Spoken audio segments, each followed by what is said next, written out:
ગૃહમંત્રીશ્રીને હું આખો રિપોર્ટ સુપરત કરું છું કે છેલ્લા 4 દિવસમાં ગોંડલમાં શું શું ઘટના ઘટી છે. પોલીસ કોઈના ઈશારે જે કામ કરી રહી છે, કાયદાની વિરુદ્ધ કામ કરી રહી છે. મારી એમને અંતિમ તક છે કે તમે કોઈ વ્યક્તિના ઈશારાથી કાર્ય ન કરો. જે વ્યક્તિ વિરુદ્ધ એફઆરઆઈ છે એની તમે ધરપકડ કરો. જે બંગલેથી જ્યાંથી જેનો ઓર્ડર આવે છે ઓર્ડરનું પાલન કરવા વાળી વ્યક્તિને જે ઓર્ડર આપે છે એની બચાવવા પણ નહીં આવે. અમારી સાથે જોડાયેલા વ્યક્તિને ટાર્ગેટ કરશો તો પછી અમે પણ અમારી રીતે તમામ કાર્યવાહી કરવા ખૂબ રીતે સક્ષમ છીએ. અમારા કાર્યકર્તાને કોઈ પણ હાથ પણ અડાડશે તો એના પટ્ટા ઉતરશે ત્યાં સુધી. સોશિયલ મીડિયાના માધ્યમથી આપે એક પોસ્ટ કરી છે કે ગોંડલ દર્શનમાં તમારી સાથે જોડાયેલા કોઈ યુવાનને ખોટા કેસની અંદર ફસાવવા અને હેરાન કરવામાં આવે છે. પોલીસને સુધારવા માટેની આપે અંતિમ તક આપી હોય એવું આપે લખ્યું છે. કયા યુવાન સામે અને કયા પ્રકારની ફરિયાદ દાખલ થઈ હતી?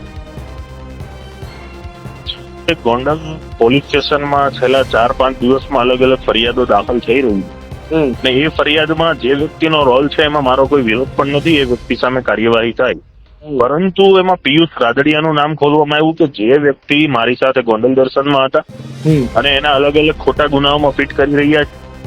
સાથોસાથ એના પર એવું દબાણ ઉભું કરવામાં આવી રહ્યું છે કે તું બીજા 10 વ્યક્તિઓના નામ ખોલ. એટલે પોલીસ કોઈના ઈશારે જે કામ કરી રહી છે, કાયદાની વિરુદ્ધ કામ કરી રહી છે.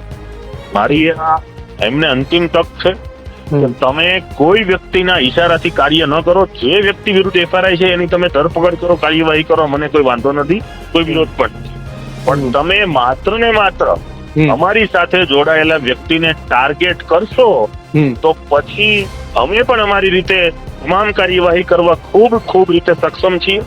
એ રીતે જે ભાષામાં અને એને જે જવાબ જોતો છે જવાબ આપવા માટેની અમે પૂરતી તૈયારી સાથે એનો વિરોધ કરશું, પ્રદર્શન કરીશું. અને જ્યાં સુધી આવા અધિકારીઓ કે સંકળાયેલી પોલીસ કે અમારા કાર્યકર્તાને કોઈ પણ હાથ પણ અડાડશે તો એના પટ્ટા ઉતરશે ત્યાં સુધી અમે લડી લઈશું. કલ્પેશભાઈ, આપે પોસ્ટની અંદર એક વાક્ય છેલ્લે અંતમાં લખ્યું છે કે કાયદામાં રહેશો તો ફાયદામાં રહેશો, બાકી બંગલેથી કોઈ બચાવવા પણ નહીં આવે. હા, ચોક્કસ.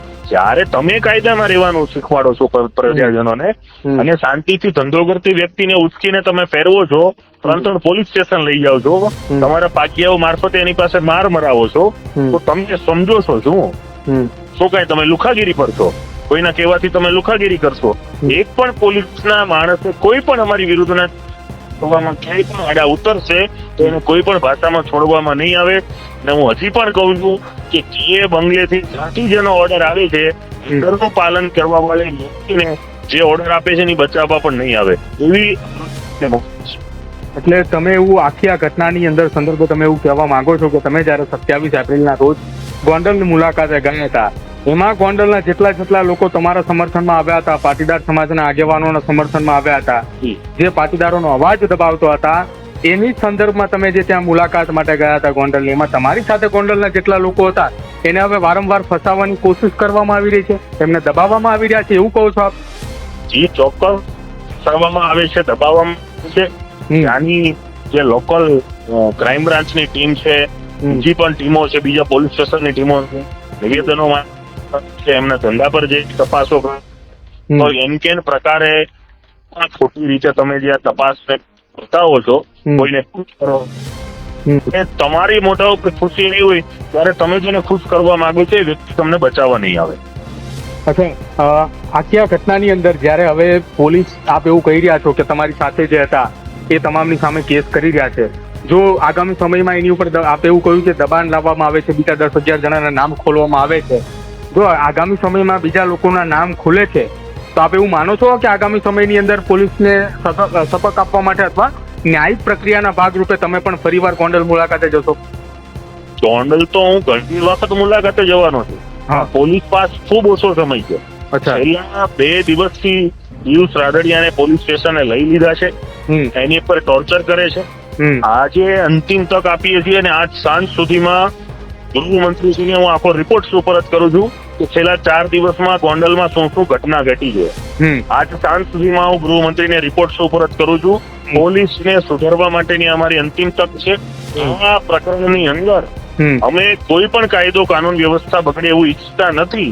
પણ જો પોલીસ જ પોતે બગાડશે તો એના માટે પોલીસ જવાબદાર બનશે ને આગામી દિવસોમાં ગોંડલમાં જે કંઈ પણ થશે એના માટે પોલીસ તંત્ર સંપૂર્ણપણે જે કોઈ પણ આવા વર્દીની આડમાં ધંધા કરે છે એવી ચોક્કસ પોલીસને અસર થશે ની હું બાંધું છું અને એમને ચીમકી પણ આપું છું. કોઈ પણ નાના મધ્યમ કે યુવાન વર્ગના કોઈ પણ હિસાબે કોઈ પણ સમાજના કોઈ પણ વ્યક્તિને ખોટી રીતે દબાવવામાં આવશે તો અમે સહન